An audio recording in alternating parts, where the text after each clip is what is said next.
ఎరా ఏమైంది? శౌర్య ఎలా ఉంది? నువ్వేంట్రా అమాయకుల్లా ఉన్నావు? శౌర్యకి పెళ్ళంటే ఇష్టం లేదన్నావు. అక్కడ చూస్తే ఆ అమ్మాయేమో అందరితో కలిసి డాన్స్ చేస్తుంది. నేరుగా వచ్చి చూస్తే నీ మతిపోతుంది.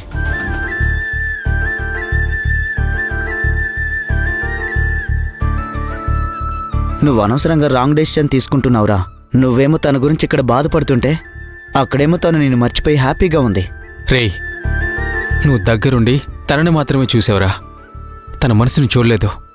తన మనసును చూసుంటే అందులో ఏముందో నీకు అర్థమయ్యేది.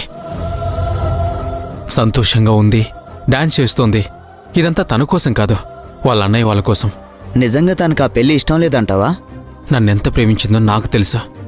అలాంటిది నన్ను కాదని సంతోషంగా ఇంకొకరిని పెళ్లి చేసుకుంటుందంటే తనే చెప్పినా నేను నమ్మను. ఏమోరా, అక్కడ వాతావరణం చూస్తుంటే నాకు అలాగే అనిపిస్తోంది. అసలు ఆ రోజే పొరపాటు చేశానురా. మండపంలోనే తాలి కట్టేసుంటే ఈరోజు శౌర్య నాకు భార్యగా ఉండేది. వాళ్ళని వీళ్ళని చూసి భయపడి అనవసరంగా ఆగిపోయాను. ఆ రోజు నీ పక్కన పెళ్లిపీటల మీద కూర్చున్న అమ్మాయిని తాలి కట్టకుండా వదిలేశావు. ఇప్పుడేమో ఎవరో పక్కన కూర్చుని తనతో తాలి కట్టించుకోవాలని సిద్ధపడితే ఆ అమ్మాయిని ఎలా దక్కించుకోవాలని బాధపడుతున్నావు. తన వాళ్ళు భయపెట్టో బలవంతి పెట్టో తన నా పెళ్లి కొప్పించుంటారు. ఏ చిన్న అవకాశం దొరికినా ఖచ్చితంగా శౌర్య నన్నే పెళ్లి చేసుకుంటుంది. ఆ అవకాశం మనమే క్రియేట్ చేయాలి. నేను చెప్పినట్టు ఆ మెడిసిన్ తెచ్చావా? తీసుకొచ్చాన్రా. అయినా మెడిసిన్స్ ఇవన్నీ ఇప్పుడెందుకురా? మమ్మీ వాళ్ళు నన్ను బయటికి వెళ్ళనివ్వట్లేదు. నేను ఎక్కడ బయటికి వెళ్తాను అని హాల్లో కూర్చొని బయట కాపులా కాస్తున్నారు చూడు. అవునరా, బయటే ఉన్నారు. అప్పుడు ఆ ఐస్ క్రీంలో ఆ మెడిసిన్ కలిపిచ్చామంటే వాళ్ళిద్దరూ మత్తుగా పడుంటారు. మనం వెంటనే వెళ్ళి శౌర్యాన్ని తీసుకొచ్చేద్దాం. ఏంట్రా శౌర్యాన్ని తీసుకొచ్చేది? అక్కడేమో ఫుల్ పోలీస్ బందోబస్తు ఉంది. ఏమాత్రం డౌట్ వచ్చినా ఇద్దరిని లోపలేస్తారు. ఏం జరుగుతుందో అని భయపడి ఏ ప్రయత్నం చేయకుండా ఆగిపోమంటావా? నా బెస్ట్ ఫ్రెండ్గా నా కోసం ఈ మాత్రం రిస్క్ చేయలేవా? చేయకుండా ఎలా ఉంటాన్రా?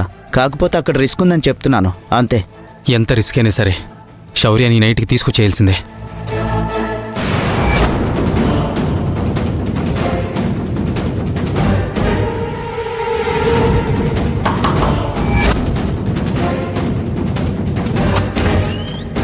ఇంకేంట్రా సంగతులు? ఏమీ లేదురా. కాఫీ తీసుకోరా. నాకొద్దు మమ్మీ. నేను చెప్పింది గుర్తు పెట్టుకుని కాస్త వాడికి చెప్పరా. అదే చెప్తున్నాను ఆంటీ, మీరేం వరీ అవ్వకండి, మీరు వెళ్ళండి. ఏమోరా, వాడి బెస్ట్ ఫ్రెండ్వి. నీ మీదేం నమ్మకం పెట్టుకున్నాను. తర్వాత నీ ఇష్టం.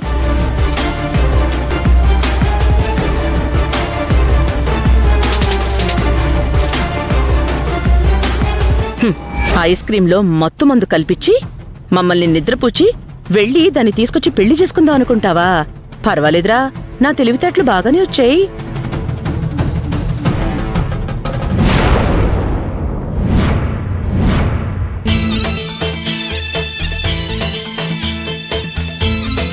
మీ ఇద్దరికి కలిపి ఒకటే లడ్డు. భూమి, మీరిద్దరు కూడా కూర్చోండి. అక్క, పెళ్లి కొడుక్కి పెళ్లి కూతురికి స్పెషల్ గా మేము వడ్డిస్తాం.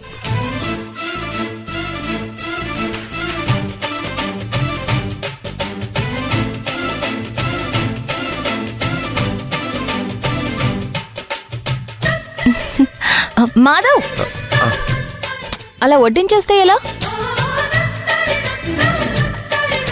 మరి ఎలా? కాబోయే దంపతులు అందరిలా పెట్టకూడదు, కొద్ది కొద్దిగా వడ్డించాలి.